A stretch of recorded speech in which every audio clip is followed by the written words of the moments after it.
আজকে সোর্সে স্তূপ ঘাটতে গিয়ে এমন একটা অদ্ভুত তথ্য পেলাম যা শুনলে রীতিমতো চমকে যেতে হয়। মানে কল্পনা করা যাক একটি প্রাচীন জাতির কথা, যারা আক্ষরিক অর্থেই মানুষ, ওই হজরত নূহ আলাইহিসসালামের পুত্র ইয়াফেসের বংশধর। ঠিক, তারা কিন্তু কোনো ভিন গ্রহের প্রাণী নয়। একদমই তাই। কিন্তু তারা সংখ্যায় এতই বিশাল যে একটা পুরো নদীর পানি নিমিষেই খেয়ে ফেলতে পারে। তো আজকের এই গভীর আলোচনায় আমাদের লক্ষ্য হল মূলত প্রাচীন টেক্সট আর ঐতিহাসিক বর্ণনাগুলো বিশ্লেষণ করে ইয়াজুজ মাজুজের উৎপত্তি সম্পর্কে জানা।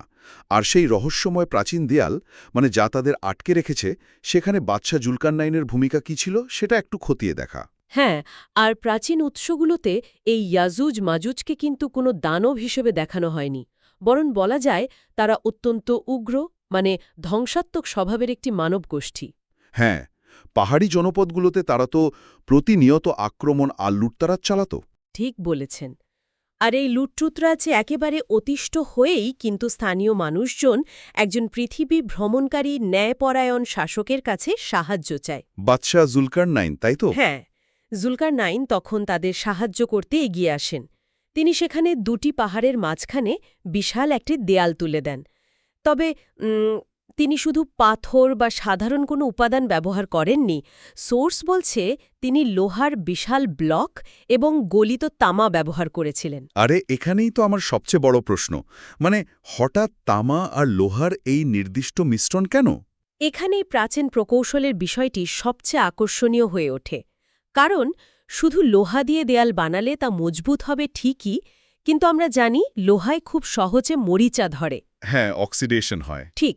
তো যখন লোহার ব্লকের ওপর গলিত তামা ঢেলে দেওয়া হয়, তামা প্রতিটি ফাঁকা জায়গা পূরণ করে লোহাকে পুরোপুরি ঢেকে ফেলে। এটি এমন একটি কম্পোজিট ম্যাট্রিক্স তৈরি করে যা অক্সিডেশন বা মরিচা পড়ার রোধ করে। দারুণ একটা ব্যাপার। ফলে এই দেয়াল ভাঙ্গা বা গর্ত করা তো প্রায় অসম্ভব হয়ে দাঁড়ায়। যদি আধুনিক যুগের সাথে মেলাই, তাহলে এটি যেন একটি প্রাচীন সুপারম্যাক্স কোয়ারেন্টিন জোন। মানে একটি পুরো আগ্রাসী জাতিকে হাজার হাজার বছর ধরে আইসোলেশনে রাখার এক অত্যাধুনিক ব্যবস্থা। কিন্তু মজার ব্যাপার হল, এই আইসোলেশন তারা মেনে নেয়নি। উৎস গ্রন্থগুলো বলছে তারা প্রতিদিন এই দেয়াল খোঁড়ে। সারাদিন খোঁড়ার পর, মানে ক্লান্ত হয়ে যখন ভাবে বাকিটা কাল শেষ করবে, হ্যাঁ, পরদিন সকালে এসে দেখে দেয়ালটি জাদুর মতো আবার আগের অবস্থায় ফিরে গেছে। একটু দাঁড়ান, এখানেই আমার একটু খটকা লাগছে। দেয়াল যদি প্রতিদিন আগের মতো হয়েই যায়, তাহলে তারা বেরোবে কিভাবে? সোর্সগুলো তো তাদের মুক্তির একটা নির্দিষ্ট শর্তের কথা বলছে। হ্যাঁ, একটা শর্ত আছে। চক্রটি কেবল সেদিনই ভাঙবে যেদিন তাদের নেতা অবচেতনভাবে বলে উঠবে ইনশাআল্লাহ, অর্থাৎ স্রষ্টা যদি চান।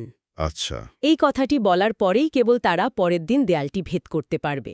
চিত্রকে এই মনস্তত্ত্বটা আমার কাছে একেবারেই পরিষ্কার না। মানে চরম অবিশ্বাসী, উগ্র এবং অহংকারী একটি জাতি কেন হঠাৎ করে এমন একটা সমর্পণমূলক শব্দ বলবে? এটা আসলেই একটা শক্তিশালী মনস্তাত্ত্বিক প্যারাডক্স। হাজার হাজার বছরের শারীরিক শক্তি আর অহংকার দিয়ে তারা দেয়ালের একটা আঁচড়ও কাটতে পারেনি। এখানে দেখানো হয়েছে যে মানুষের চূড়ান্ত শারীরিক শক্তি ও অহংকার আসলে কতটা সীমাবদ্ধ। অর্থাৎ কেবল একটি ঐশ্বরিক অনুমোদনের কাছেই তাদের পুরো অস্তিত্ব আটকে আছে। ঠিক তাই। বুঝতে পেরেছে। এরপর যখন তারা সত্যি বেরিয়ে আসবে, সোর্স বলছে তারা তিবারিয়া হ্রদ, মানে সি অফ গ্যালিলির সব পানি খেয়ে ফেলবে। শুধু তাই নয়, আকাশের দিকে তীর ছুঁড়ে তারা চরম অধ্যত্ব প্রকাশ করবে। আর তাদের এই অহংকারই শেষ পর্যন্ত পতনের কারণ হয়ে দাঁড়াবে। যখন পৃথিবীতে তাদের ধ্বংসলীলা চরমে পৌঁছাবে, তখন হজরত ঈসা আলাইসাল্লাম এবং মুমিনরা মুক্তির জন্য প্রার্থনা করবেন। আর সেই প্রার্থনার জবাবে আকাশ থেকে কিন্তু কোনো বিশাল সৈন্যবাহিনী নেমে আসবে না। না, একদমই না।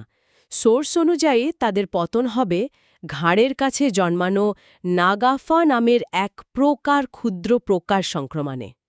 ব্যাপারটা খুব অদ্ভুত যে বিশাল বাহিনীকে তামা লোহার দেয়াল ছাড়া কোনো কিছু থামাতে পারেনি, তারা মারা পড়ছে সামান্য একটা পোকার কাছে।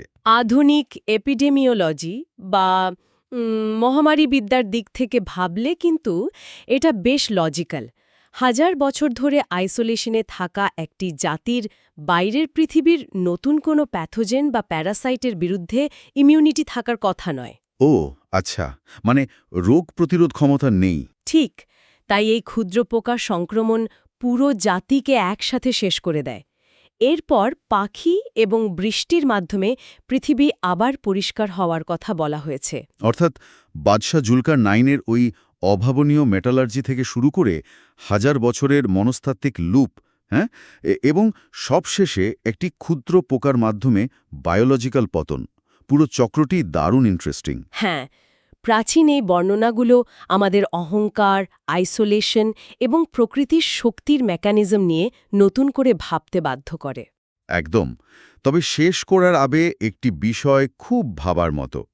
আমরা এখন স্যাটেলাইট ইমেজিং এবং গুগল আর্থের যুগে বাস করছি, মানে যেখানে পৃথিবীর প্রতিটি ইঞ্চি স্ক্যান করা যায়।